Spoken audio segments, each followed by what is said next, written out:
दोस्तों डीसी के नए रूमर्स आ चुके हैं। इसमें कितना सच है वो अगले साल ही पता चलेगा, क्योंकि अगले साल जनवरी में ही डीसी का 10 साल का प्लान रिवील होगा। तो चलो आते हैं रूमर्स पे। सैफरन और जेम्स के लीडरशिप में वंडर वुमन 3 कैंसिल हो चुकी है। जेसन ममुआ अगली बार एक्वामैन नहीं बनेगा। बैटमैन को एक्वामैन 2 से निकाल दिया है। ब्लैक एडम भी लगभग कैंसिल हो चुका है। हेनरी कैविल को शायद से यूज ना करे फ्लैश में। और लास्ट बट नॉट लीस्ट, क्या जैस्लेव सुपरमैन को जाने देगा?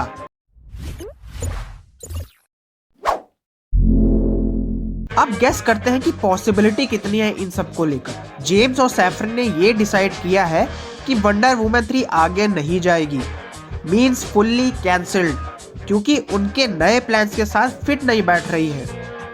मतलब यार, अरे भाई समझ के बोल रहा हूँ यार, बुरा लगता है भाई, आप लोग भी जानते हो। गैल गैडोट को ही हटा दिया तो फीमेल डोमिनेंस के नाम पे रह क्या जाएगा डीसी में? वही तो डीसीयू के टाइमलाइन की बेस्ट फीमेल सुपर हीरो है। अगर एक नई ओरिजिन स्टोरी निकालने की तरफ इशारा हो रहा है, then also Gal Gadot is a must starring Wonder Woman. But Wonder Woman 3 was not expected to get cancelled। ऐसे ही बैड गर्ल को भी स्क्रैप किया था, वो तो चलो थोड़ा लॉजिकल भी था, but this was not expected at all। देख रहा है विनोद, अंग्रेजी बोल बोल के कैसे बात को घुमाया जाता है। फिर आता है अपना पानी का सिपाही, बोले तो एक्वामैन, यानी जेसन ममुआ। ये भी आगे एक्वामैन नहीं बनेगा। जेसन को एक अलग कैरेक्टर में रिप्रेजेंट किया जाएगा। वो तो आप लोग जानते ही हो कि कुछ दिनों पहले ट्विटर पे खुद जेम्स ने ये हिंट दिया था। यस, आप सही समझे हैं, वो है Lobo, the intergalactic bounty Hunter.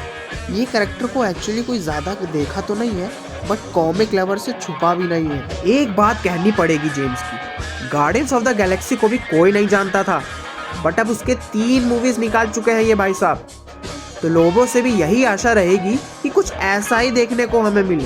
Aquaman के पूरे टाइमलाइन को यहाँ तक लाके पूरा एंड कर देना सच में स्नाइडर फैंस के लिए काफी निराशाजनक बात है।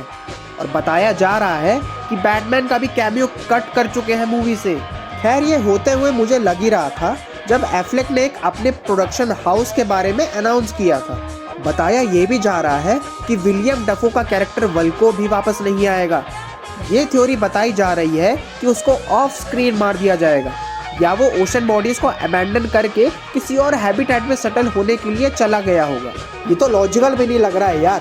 पूरी जिंदगी उसने अर्थर को ट्रेन किया और ऐसे कैसे छोड़कर जा सकता है? अगर मूवी इसका लॉजिकल रीजन देती है तो ठीक है, अगर नहीं दिया तो मैं वही थाली बजाते हुए थिएटर से बाहर आऊँगा। वैसे कहा यह भी जा रहा है कि विलियम ने स्पाइडरमैन नो वे होम के लिए एक्वामैन 2 की पॉलिसी को ब्रेक करके अपना ग्रीन गॉब्लिन का रोल रिप्राइज किया था। अब आता है वो रूट कॉज जिसकी वजह से ये सब हो रहा है, वो है द फ्लैश। चलो भाई देखो अब मैं क्या करता हूँ। जेम्स और सैफरन का बस एक ही फॉर्मूला नजर आ रहा है, a new and hard reboot, जिसमें पहले के कंपैरिजन में कुछ ही कैरेक्टर्स रह जाएंगे। मतलब स्नाइडर टाइमलाइन बिल्कुल साफ कर दिया जाएगा। और रह कौन जाएगा? जी मैं बताता हूँ कौन। तो वो है peacemaker and the suicide squad, क्योंकि जेम्स ने इन्हें ही पाल पोस कर बड़ा किया है, तो जेम्स अपने बच्चों का हाथ कैसे छोड़ सकते हैं भला। और रही बात सुपरमैन की, तो कैविल ने ऑलरेडी शूट पूरे कर लिए थे सितंबर में। अब और ये था कि जेम्स और सैफरन के पहले से ही मैन ऑफ स्टील 2 की प्लानिंग चल रही थी, बट अब मैन ऑफ स्टील 2 के प्लान्स भी स्क्रैप होते दिख रहे हैं। काफी लोग ये बोल रहे हैं कि फ्लैश में सुपरमैन दिखेगा ही नहीं। बट एक बात हजम नहीं होती है कि अगर कैविल रिटर्न नहीं कर रहा है तो द विचर कैविल ने छोड़ा क्यों? इनपे तो एक ही है ना कि डीसी से कोई बड़ी डील साइन हुई है तभी तो कैविल ने छोड़ा होगा द विचर। इसी चक्कर में ब्लैक एडम भी रिस्क में आ गया है उसके परफॉर्मेंस को देखकर। लेकिन हॉकमैन को लेकर स्पिन ऑफ मूवी तो बनेगी ही। तो अब मेरा मानना ये है कि black Adam, peacemaker and the suicide squad the flash के बाद के टाइमलाइन का हिस्सा है और सुपरमैन किसी एजेंसी के अंडर है इस टाइमलाइन में। तभी अमेंडा वॉलर के कहने पे सुपरमैन चल रहा है ब्लैक एडम मूवी में। और हाँ दोस्तों, पैटिंसन फैंस के लिए अच्छी न्यूज़ ये है कि मैट रिव्स की द बैटमैन 2 सेफ है। क्या पता मैट रिव्स के कॉन्ट्रैक्ट के बाद फ्लैश पॉइंट से इसी को डीसीयू का बैटमैन बना दे। इन सारी भसड़ के बाद हमारे जेम्स भाई कह रहे हैं ये रूमर्स कुछ सच है, कुछ नहीं सच है। कुछ आधे सच है और कुछ उनको पता ही नहीं कि उनको सच करना है कि नहीं। बताओ, ये तो हाल है हमारे जेम्स भाई का। तो भाइयों और बहनों, अगले साल का इंतजार ही करो, और कर भी क्या सकते हैं। वीडियो में नई बातें जानने और सोचने को मिली तो प्लीज चैनल को लाइक शेयर सब्सक्राइब जरूर कर देना। टिल देन, दिस इज बस पायलट साइनिंग आउट।